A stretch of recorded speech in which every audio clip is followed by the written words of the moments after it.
It will likely interrupt power for many communities in that part of the state, and this is going to be working its way. You'll have the first landfall will be tomorrow night, Wednesday night, but it's going to meander through the state all the rest of Wednesday night, all of Thursday, and it's going to exit most likely sometime on Friday morning. So this is going to be a lot of impacts, and they will be felt far and wide throughout the state of Florida. I want to commend our counties on Florida's Gulf Coast for all their hard work in doing preparations, particularly over the last week. We also have a lot of residents in those counties. Many of them know the drill, but many of them are also new to Florida. And you've seen all reports that we've received from Lee and Charlotte and Sarasota all the way into the Tampa Bay area as by and large people are taking appropriate precautions. When you look at storm surge of this nature, that is a very life-threatening hazard when you're talking about 10 feet, 12 feet of storm surge, which you could see in certain parts of this when it makes landfall.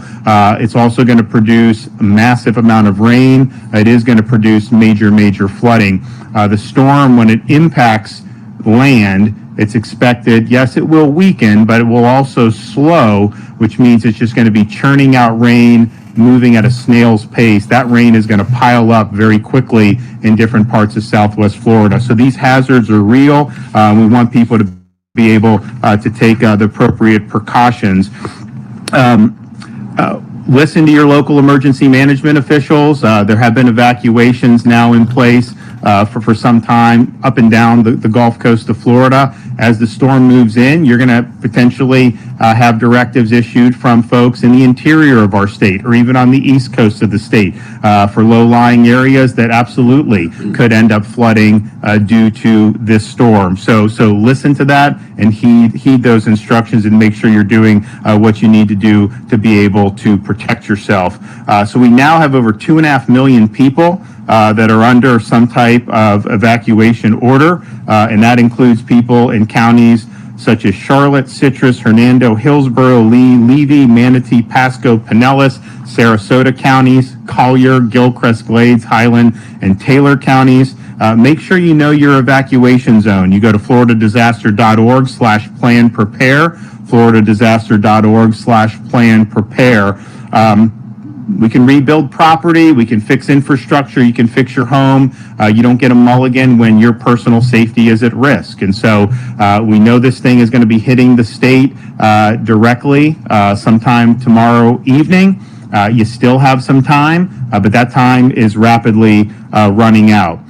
Florida Department of Transportation and Florida Highway Patrol have been in coordination. Once the traffic on I-4 reduced to under 40 miles an hour and you started to see the buildup, they have activated the emergency shoulder use on I-4 eastbound from Tampa to Orlando. This will add capacity and will allow the evacuations to move more quickly.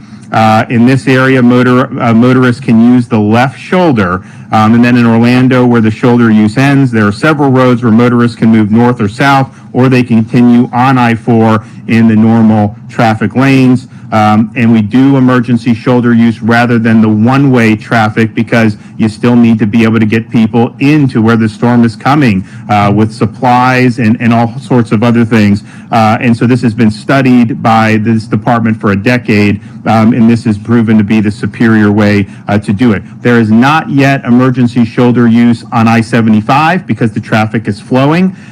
If that traffic does go to the point where it's under 40 miles an hour sustained, then they will execute that.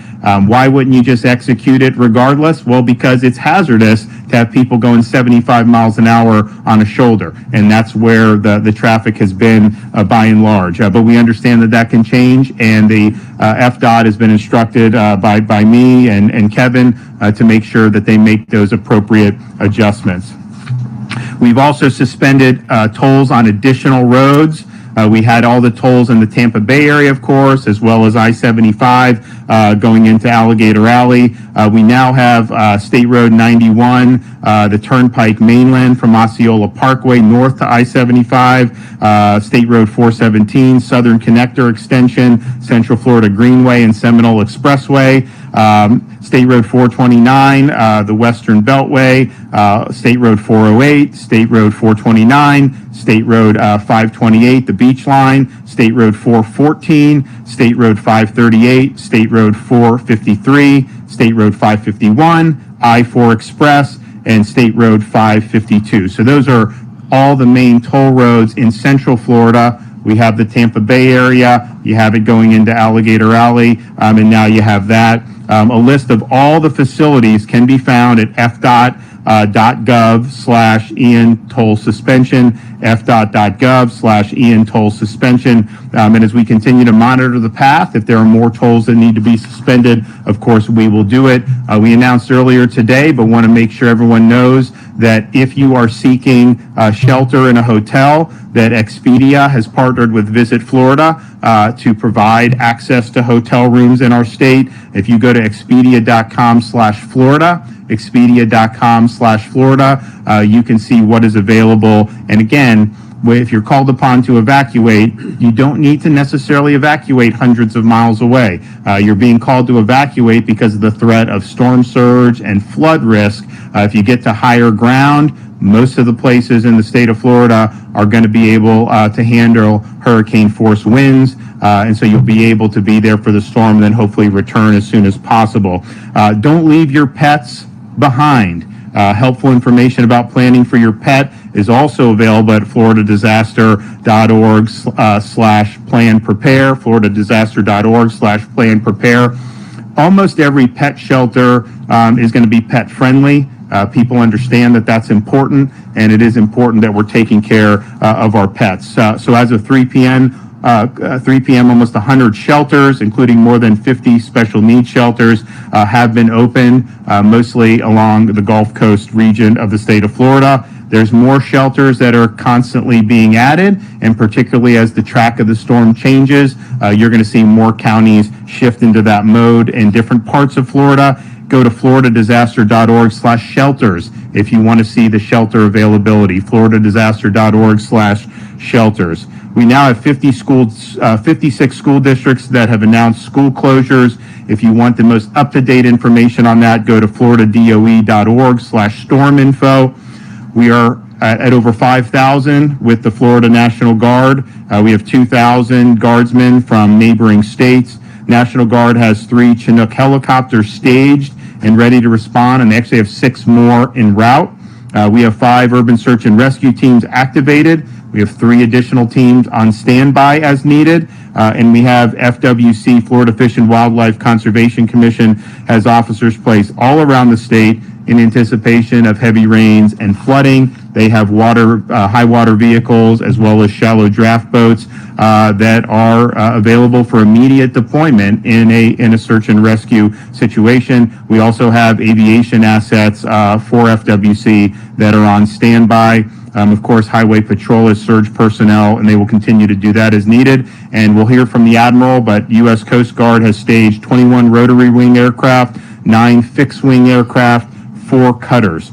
They also have shallow draft vessels ready to provide search and rescue assistance in flooded areas should that be necessary. As of today, 100% of operating long-term care facilities do have a generator on site, and we're happy about that. We now have over 30,000 linemen across the various utility companies, both investor-owned and municipal, as well as electrical co-ops that are staged for power restoration across the state. And so we anticipate that will grow, and we also anticipate that the needs for power restoration have grown as the track of the storm has changed. I mean, we were here a couple days ago. They were looking at maybe it skirting the Gulf Coast and ended up impacting someplace in northern Florida. That obviously would be less power impact than having a direct entry into Southwest Florida and then cutting across the state where it's going to impact millions and millions of people.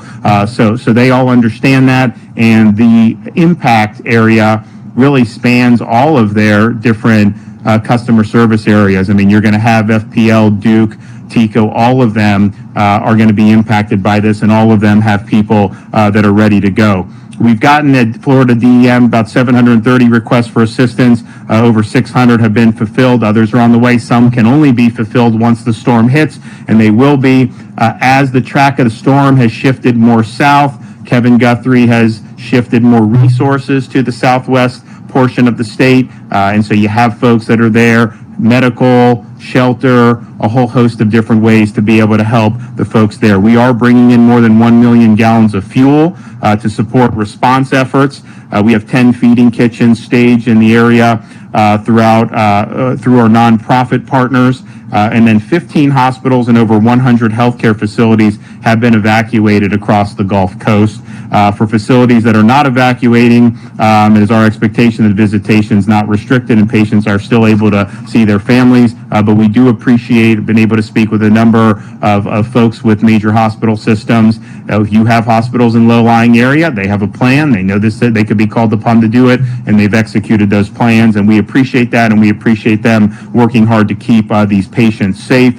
Again, if you have any questions about what to do over the next, obviously, if you're on the west coast of Florida, this is something that is much more imminent. You are going to get, as we get into Thursday and Friday, you're going to see impacts all the way to the east coast of Florida. This thing's going to exit the state of Florida and most likely end up getting stronger, riding into the Atlantic, and then probably hitting Georgia, South Carolina, someplace like that. So this thing's the real deal. It is a major, major storm. I want the Admiral to come up and talk about some of the things that they're doing, and also just for me to be able to say we appreciate all the folks in the Coast Guard. Many are Florida residents, many are stationed here, and we appreciate the great job that you guys do.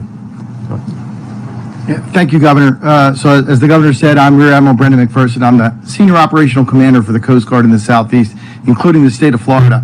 And we are working very closely with our local, state, and federal partners to prepare for this very dangerous, life-threatening storm. Our first #1 priority is search and rescue and saving lives.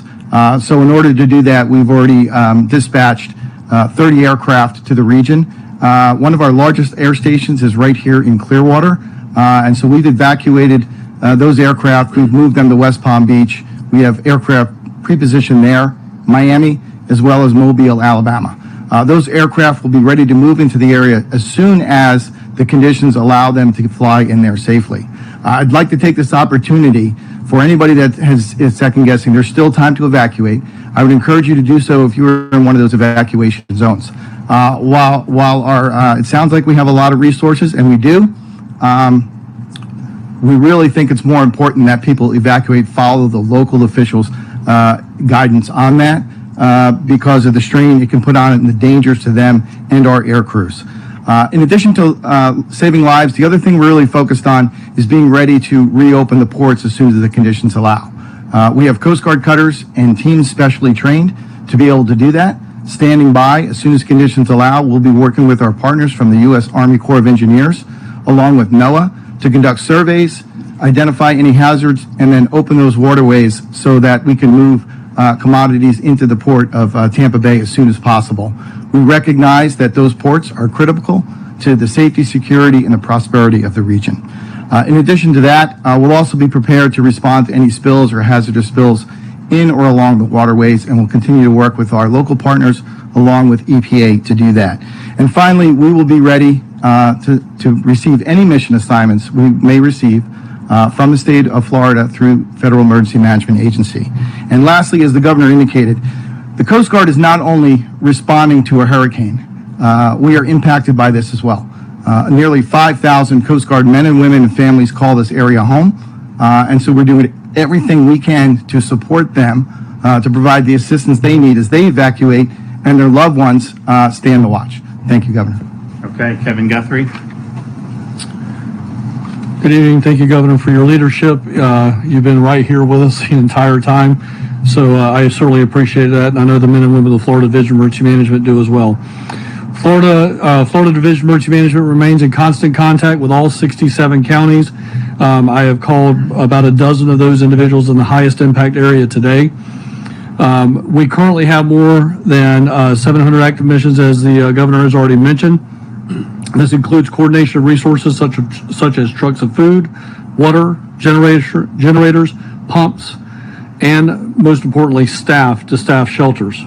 We're mobilizing and deploying over 100,000 tarps to protect homes from storm impacts after the disaster. 5 Florida urban search and rescue teams are activated and will be prepared to deploy to impacted areas around the state as response and recovery efforts begin. We have federal USAR teams from Texas, Virginia, Indiana here to help us as well. We also have another team from Ohio that is currently mobilizing. We have state emergency management agencies from around the country that have mobilized. We have about a dozen stretching all the way from Montana and Colorado all the way to the East Coast that have come in to assist us. We're currently coordinating the provision of meals for first responders staged in Orange County. If residents have any questions about resources for Hurricane Ian, I urge them to reach out to their local emergency management agency or public safety office. If they cannot find the information there, they can go to our website at floridadisaster.org/plan-prepare. At this point in time, I urge everyone that is in an evacuation zone that has been asked to evacuate, the time is now. You must evacuate now. There will be a point in time where you will not be safe to travel the roads. The time to evacuate is now. Get on the road. I want to further emphasize this, and many of you know that I was a local emergency manager before I came here. There will come a point in time when local public safety officials will not be able to respond to your help, your cry for help. They will not be able to do it. And you may be left to fend for yourself. Again, the time to evacuate is now. Governor, I want to thank you for your continued leadership and your partnership. Again, you've been steadfast and right here with us the entire time. Thank you.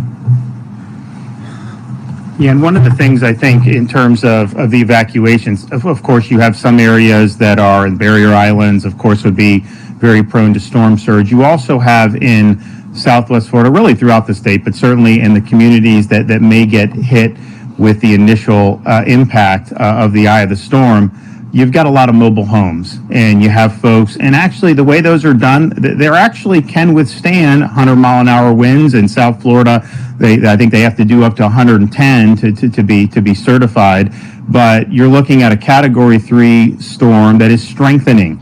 It will become a Category 4 storm, and it may even be a Category 4 storm when it makes impact in what looks to be Southwest Florida. So that is not a risk that you want to take if you are living in some type of mobile home or manufactured housing. And I know a lot of people have left and have sought shelters, but it's my understanding that not everybody has. You still have time to do it. You do not have to evacuate hundreds of miles. Obviously, if you have friends, family, some of that, hotels, that's preferable. But as a last resort, these shelters are open.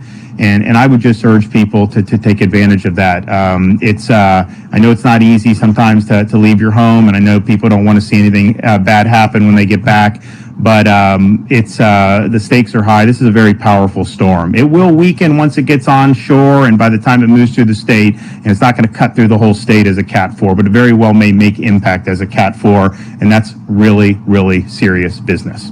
Okay, any questions? Yes, sir. Governor, how would you characterize your conversations with President Biden as Ian approaches? So I have not personally spoken with the president, but FEMA has approved our pre-landfall request. We've had Gracia here really since the weekend. Gracia's been here. She's always around here. And so we feel like we have a good relationship with FEMA. I'm happy to brief the president if he's interested in hearing what we're doing in Florida. My view on all this is you got people's lives at stake, you got their property at stake, and we don't have time for pettiness. We got to work together to make sure we're doing the best job for them. So my phone line is open, and we're happy. But we do appreciate the quick approval of the pre-landfall declaration. Can you clarify the 2.5 or about 2.5 million people that are in hurricane evacuation zones? How many of those are in mandatory evacuation zones, and how many are voluntary? I think they're almost all are mandatory. I would say there's some counties that just don't do mandatory. Their view is we're going to issue this guidance. They urge them to do it, but their view is, we're not going to go take people out of their homes or whatnot. So some of that may be a distinction without a difference. It just depends on how the counties apply it. Are you hearing anything about the hotel situation across, interior Florida, where people are leaving the West Coast, heading inland? Is it filling up and backed up in hotels? So we have members from the FRLA that are a part of our ESF 18, which is our business and industry sector, just right here on the floor to give us that information. Right now, they have not come to us and said that there is, no vacancy in essence. So again, I reiterate what the governor has already said. Expedia.com/Florida. To start finding hotel rooms if you're in a situation where you have the means to pay for a hotel. Certainly there's still vacancy in the state of Florida for that. If you cannot afford that, then you need to be moving to a shelter, and you need to be doing that now. Yes. FEMA Administrator Chris Wells said today that she acknowledged concerns that Florida, as was said, lacks response to the storm so far, and that... Whoa. Give me a break. That is nonsense. Stop politicizing, okay? Stop it. We declared a state of emergency when this thing wasn't even formed. We've had people in here, you've had counties they've done a lot of hard work, and honestly, you're trying to attack me, I get, but you're attacking these other people who've worked very hard, and so that's just totally false. I don't think we've ever, certainly since I've been governor, declared a state of emergency this early. We made sure that we were very inclusive with it. We said that there was a lot of uncertainty, and then we've worked to make sure the preparations that have been done and all the stuff, you talk to the people at the counties when they've needed something, stuff gets there very quickly because of what Kevin and his team have done. Can we also get you to talk about the historical significance of this storm surge? I mean, we have had hurricanes in the past that have had a lot of water, but are you doing anything differently because of the amount of water and the way it's looking like it could land, as you said, sit in a part of the state for so long? Well, I think that's why you have evacuations that have been ordered in the low-lying areas. And again, that's a county decision, but it's a decision we've supported and we've worked with them on because you do have potential historic storm surge. Now, we were here 24 hours ago. You were looking at maybe 10, 12 feet in the Tampa Bay area. Now, that has shifted to where that type of surge may be further down the coast in Southwest Florida.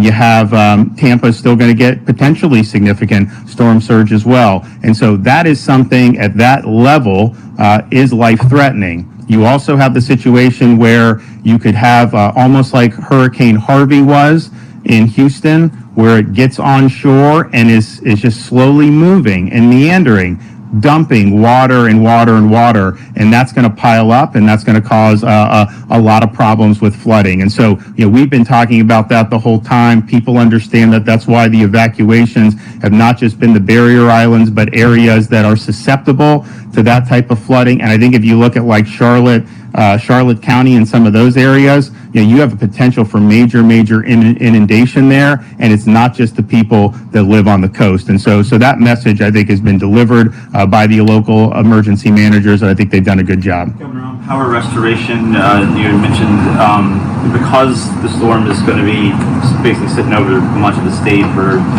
2 days, maybe more, should people expect to have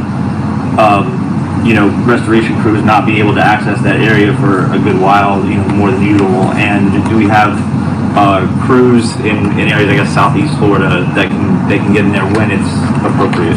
So right. I mean, we've said from the beginning, people are going to lose power, and you need to be prepared for that. And it's not going to be something that's going to automatically just go back on very quickly, because you're going to have extensive damage, and you're going to have crews be able to get in. Roads are going to have to be cleared. Some places where they may have to go over bridges, those are going to have to be inspected. So people should just understand that. Now, there's a whole host of manpower that is stationed to be able to get in there as soon as possible, because clearly we want people to be protected when the storm hits. That's first thing, protect lives. Then if there's somebody that's in jeopardy after the storm hits, the search, the rescue, we have assets that are stationed for that, very, very significant. Then in terms of what do you do to get the normal society back, resumption of key services, starting with power, obviously fuel, communications. I've been in contact with AT&T, Verizon. They have an enormous amount of assets, and so those assets are deployed, and they are going to be responding because we know how important it is to be able to communicate.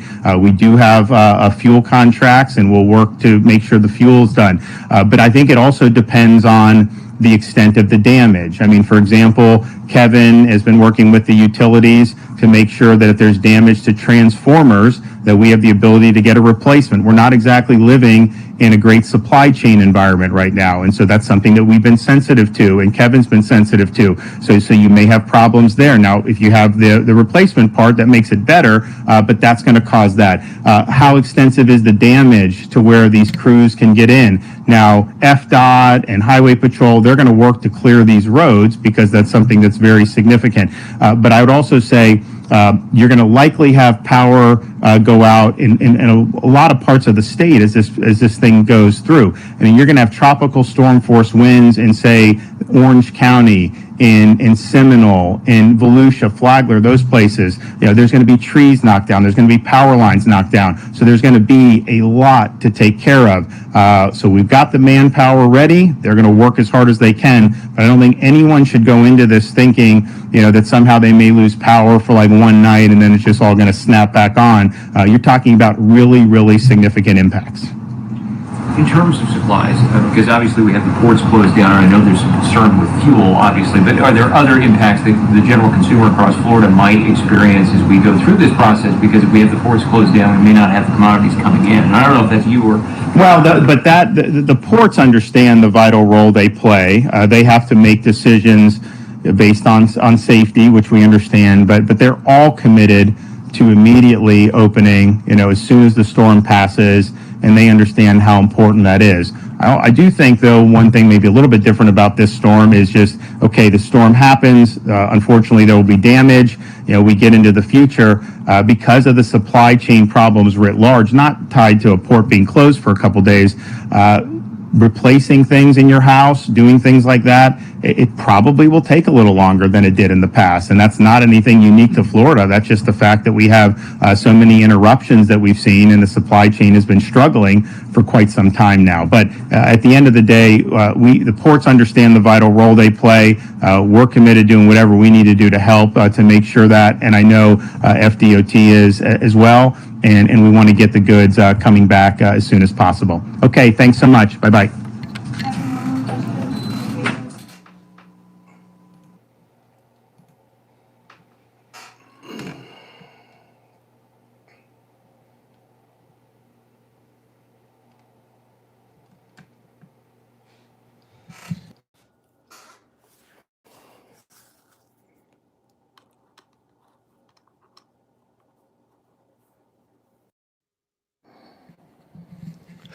Okay, we are back. The more I'm watching this track, guys, the more it looks like this is going to hit somewhere around Fort Myers. And that's a little bit of a horse of a different color, which actually brings up a great point that somebody was talking about. Florida Marquis, do you still think it's a psyop? See, that's what they call reductio ad absurdum, talking about a video I did a couple days ago, where they were already losing their mind and talking about where it was going to hit and what category it was and all this kind of stuff, and how Tampa was going to be destroyed, and even earlier today. But now the track has shifted. Now the track has shifted, and it's starting to move eastward. And if this gets into Fort Myers in this region, in Cape Coral, and it starts meandering across just north of Alligator Alley over Lake Okeechobee and dumps a bunch of water here, this could get turned into a lake. And that water wouldn't be going anywhere anytime soon. Now, one second, let me rearrange some things here so I can keep track of what you guys are saying. To unplug that.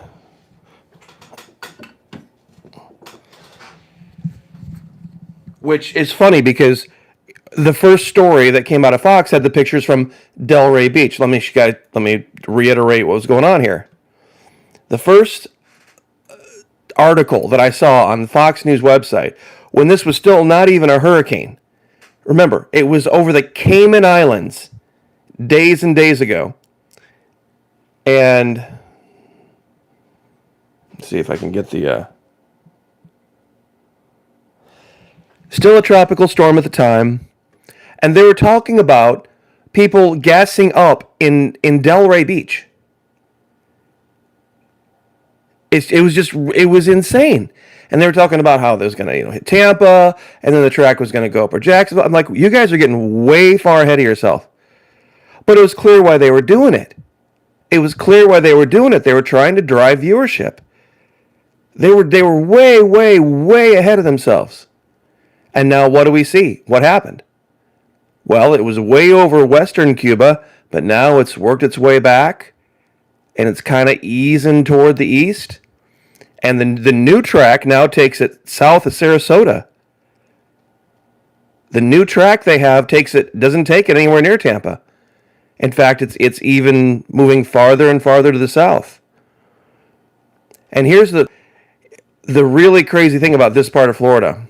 This area here, Fort Myers, Cape Coral, maybe not Bonita so much, but Naples, Marco Island, this is some really expensive real estate down here.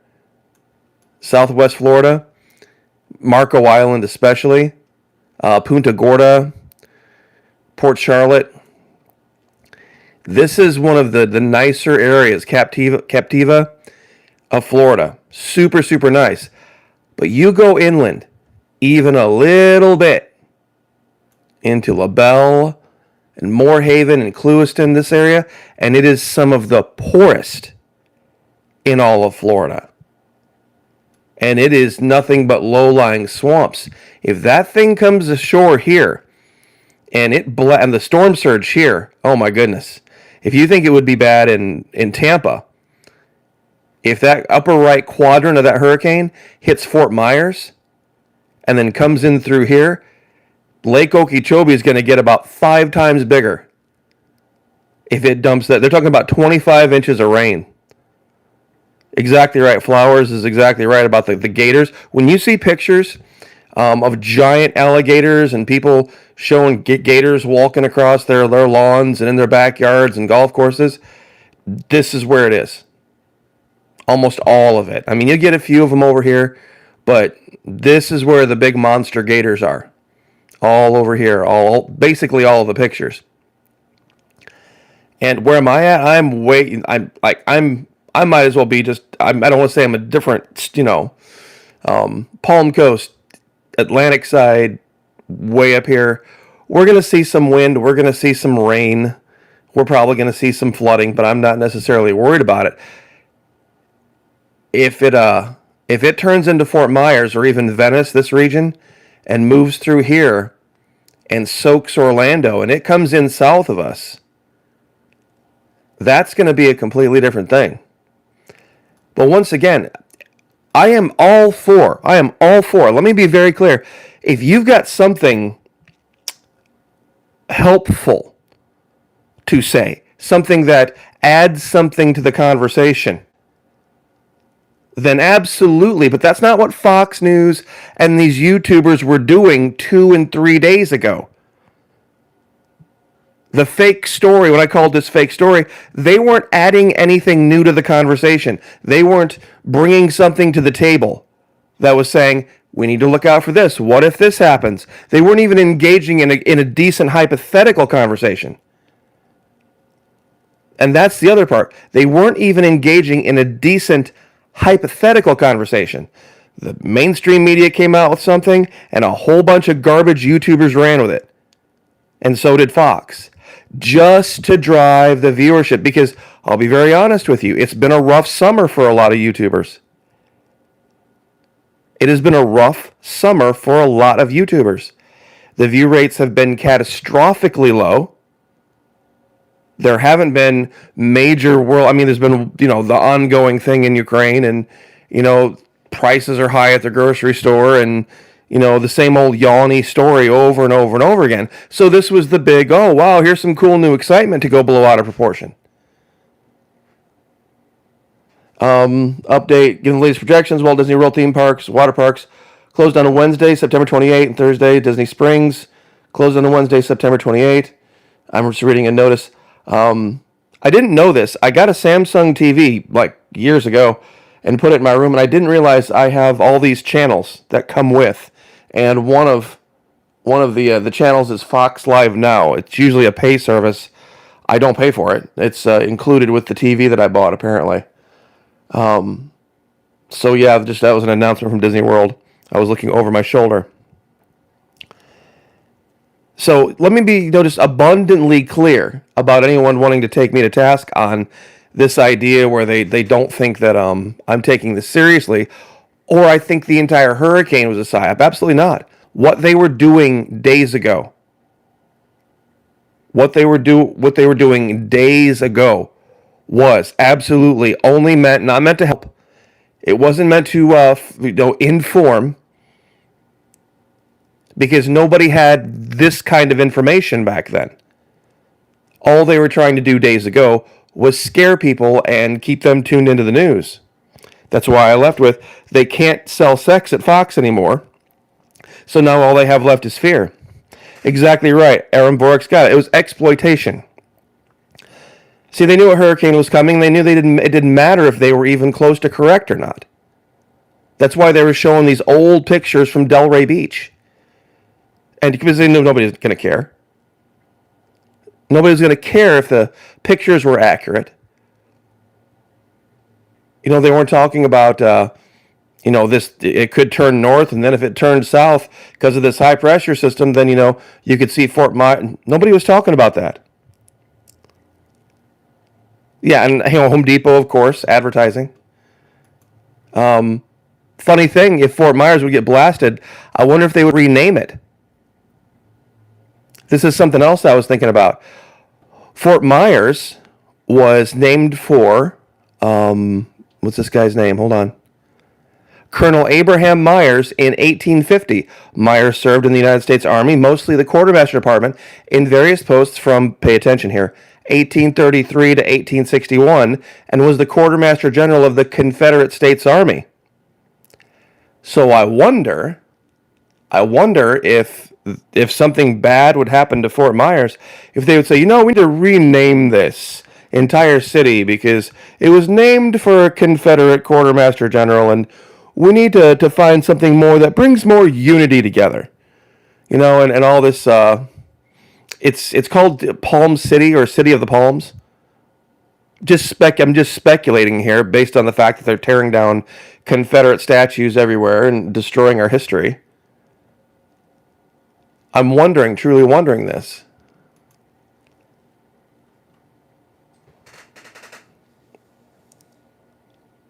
This one looks like it's a little bit more accurate. As you can see, they're saying it's going through an eye wall replacement phase or whatever, and it's going to do that overnight. But to me, this track, it was over here, and it's looking like it's heading right for Fort Myers.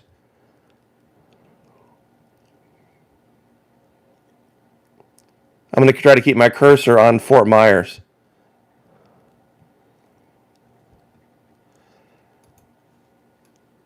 And some of you actually, hold on. This is kind of a weird tie-in, but who remembers the strange island off the coast of Florida that has Antarctica on it?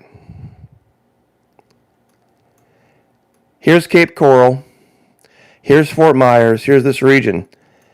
It's right near Mound Key. I did a couple of Antarctica videos on this. There's this little key, Charlie Key, right here, that has this awfully weird clearing on it. And when you look at this clearing very closely, it's almost exactly the shape of the continent of Antarctica.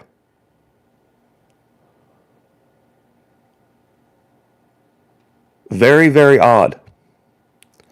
And I did a little bit of line drawing. I know a lot of you have said, why don't you go back to the Pentagon network and draw lines and all this kind of stuff? It's really kind of strange. If you take a line from where this is, right here, which is basically on the line of this hurricane,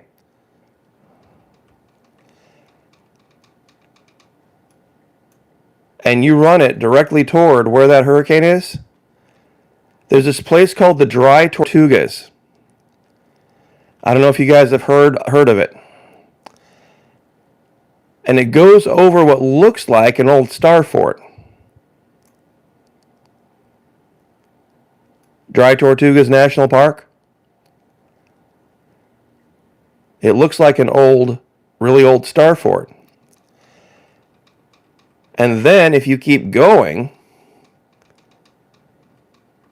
over this track off the coast of Cuba, let's see if I can find it. There's a very weird pentagon-shaped structure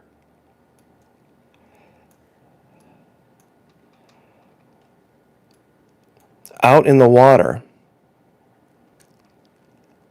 And it's been a while since I've been able to find it. I thought about doing a video on it, but it was way down here. Is this it? Here it is. Yep, right here. See this? This is where it turned into a hurricane. This is the location right here where Ian turned from a tropical storm into a hurricane. Let me zoom out and show this to you.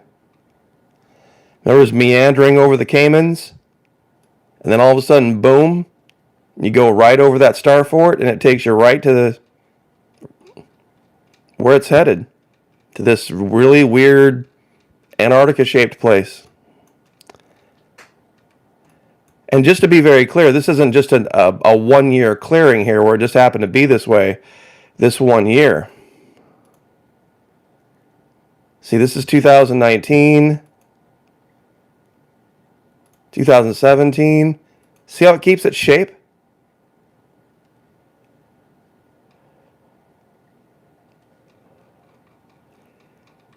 Very, very strange. This is where the Calusa Indians, by the way, were settled. And the interesting thing about, I don't even know that we should call them necessarily Indians anymore, because the Spanish ran into absolutely no resistance whatsoever from any of the native tribes of Florida because they were so overpowered. They had muskets and they had armor.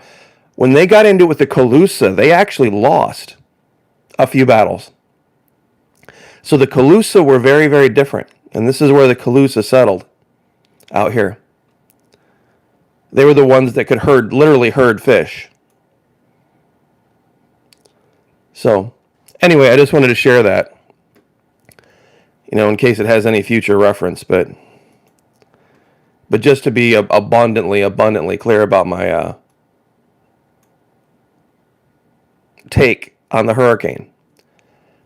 When it wasn't even a hurricane, and let me be very clear, and I'll leave with this.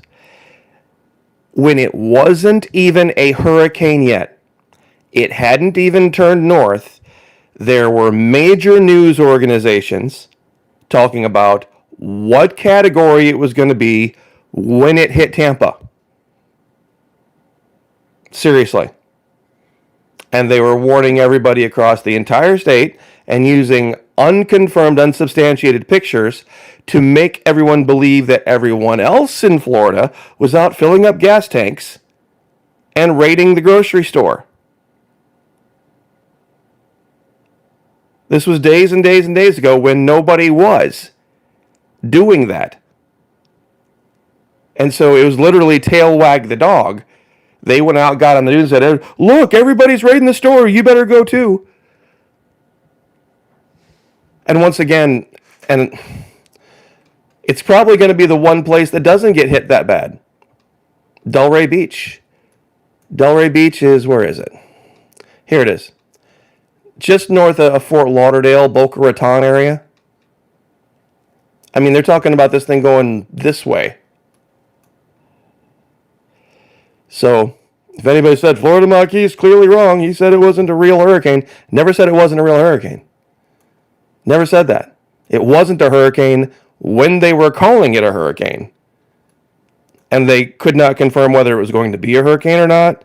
And I know I'm rambling, but the very next day, very next day, after doing that, they had articles out saying, well, it's unpredictable now. The day before, they were telling everybody exactly where it was going to go, who needed to get ready, brace yourself, and then the very next day, well, it's unpredictable. We don't know. We don't know, but just pretend it's your personal end of the world. Just pretend it's your personal end of the world. It's just, I guess maybe it's because I'm a Floridian. Maybe it's because I was in the military. Maybe it's because I've been through half a dozen or more of these things. I don't know. I don't know what it is. I just have a hard time when people start doing this crap. It's literally, to me, like the boogeyman and monsters in the closet and, oh, what was that noise in the middle of the night? I've got a giant, huge strip of woods out behind my house here. And I've got a giant swimming pool right behind, well, not a giant puddle of chlorine, I call it, right behind here. And so I've got squirrels, and I've got raccoons, and I've got possums, and I've got, you name it, critters running through all these neighborhoods at night. And so it's very, very quiet here. We don't have a lot of crime. We don't have a lot of, garbage going on at 2 o'clock in the morning. So any little thump or clunk or noise outside, if you were the type to get afraid of everything, you'd be up all night.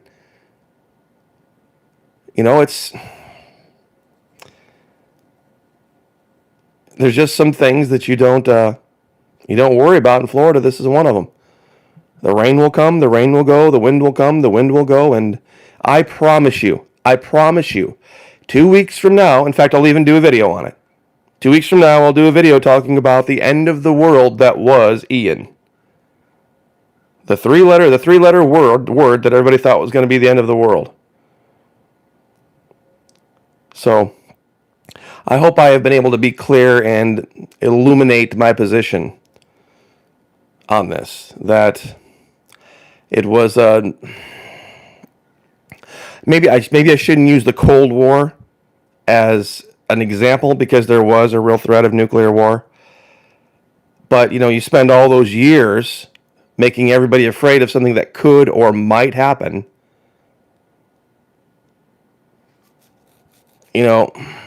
And it never did.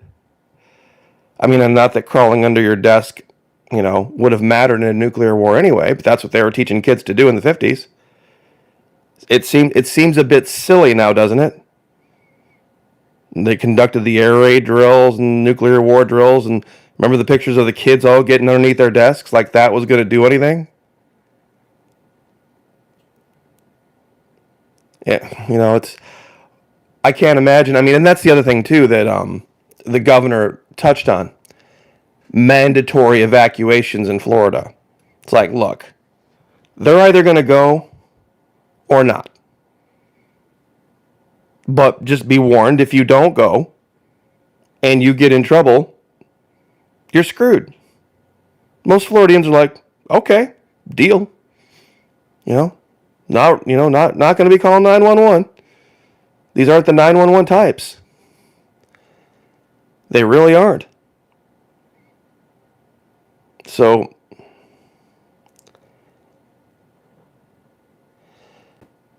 you see, I was hoping somebody would bring it up. Mish Gleason, Maquis, looks more south than east. They can steer these things. Come on, when are they going to act? You see, that's always the default.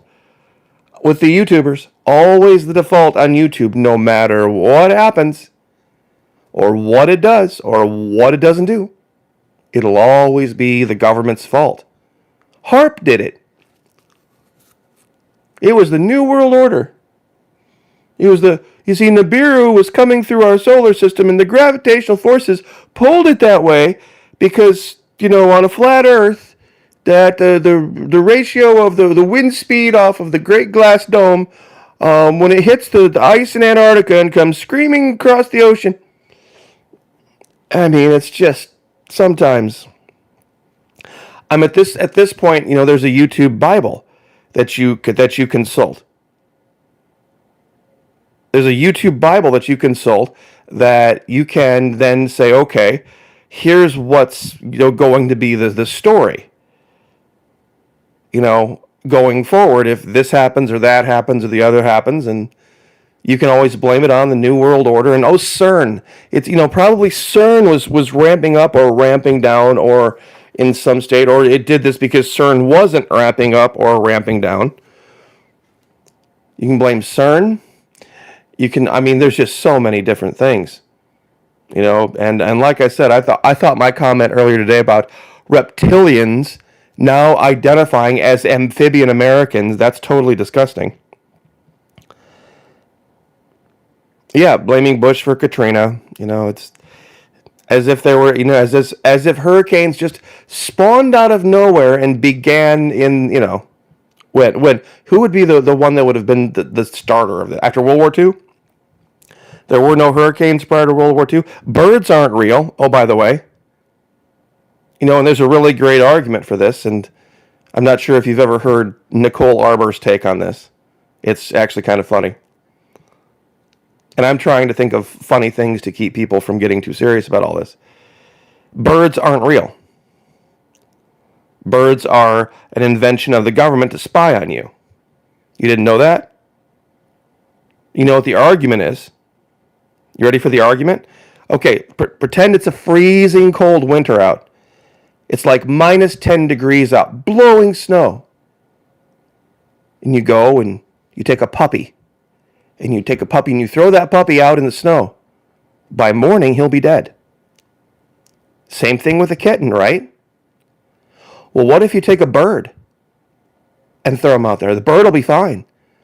We see birds in freezing cold weather all the time. Especially crows. See, birds aren't real. Anything that's alive or normal wouldn't be able to handle a freezing cold night in the middle of winter, say up in Iowa or Illinois or Indiana. But birds? All sorts of birds flying around in the wintertime, outside, living outside. So clearly they're not real. Clearly they're just put there in giant flocks. And all right, like they could just organize themselves that way to make all of those pretty patterns when they fly in huge flocks, like a murmuring of starlings or whatever it is.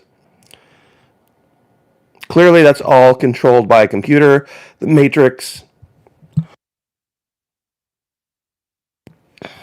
Welcome to YouTube.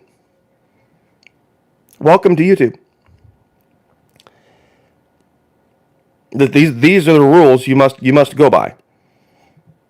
If you don't go by and honor these rules, you're just always going to kind of be lost.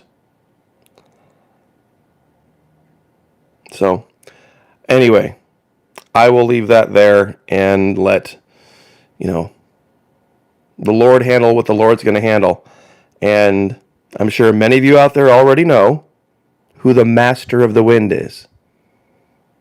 Go listen to Candy Christmas. Or, actually her name was Candy Hemphill at the time. Go out there and listen to Candy Hemphill sing, I know the master of the wind. I know the maker of the rain. He can calm the storm, make the sun shine again. I know the master of the wind. Makes being afraid of any of this seem kind of silly, doesn't it? So, anyway, God bless. Have a wonderful evening, and we will see you guys tomorrow morning. Like, share, subscribe. Join us over at Patreon. Would love to have you over there as well. Thank you guys for hanging out. We'll see you guys next time.